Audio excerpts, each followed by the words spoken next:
জি জি। আজকে কি আপনি কোথাও যাবেন কিনা বা আপনি কোথাও কথা বলতে আমার একটা ইন্টারভিউ দরকার ছিল আর কি। ঠিক আছে ঠিক আছে, আমরা সন্ধ্যার আগে ছিল ওই জায়গাটায় আছি।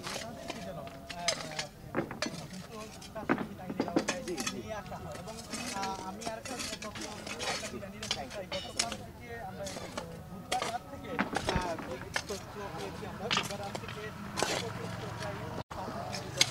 জেলা প্রশাসনের নির্দেশনায় আমাদের আসলে উদ্ধার কার্যক্রম চলমান আছে গতকালকে থেকে। এর আগেও ছিল, এটা চলমান প্রক্রিয়া। তো আমরা সেভাবে চেষ্টা করছি ইনশাল্লাহ। আর সেই উদ্দেশ্যে আজকে আমরা এই কলাবাড়িতে এসেছি। এই জায়গায় এসে আপনি কি দেখতে পেলেন? কিছু সাদা পাথর আছে যেগুলা মানে মজুতকৃত অবস্থায় আছে, এগুলো আমরা জব্দ করলাম আর কি। জব্দ করে এগুলো আমরা আবার রেস্টোর প্রক্রিয়া নিয়ে যাবো ইনশাল্লাহ। আমরা আপনাদের এই অভিযানটা আসলে কতদিন চলবে?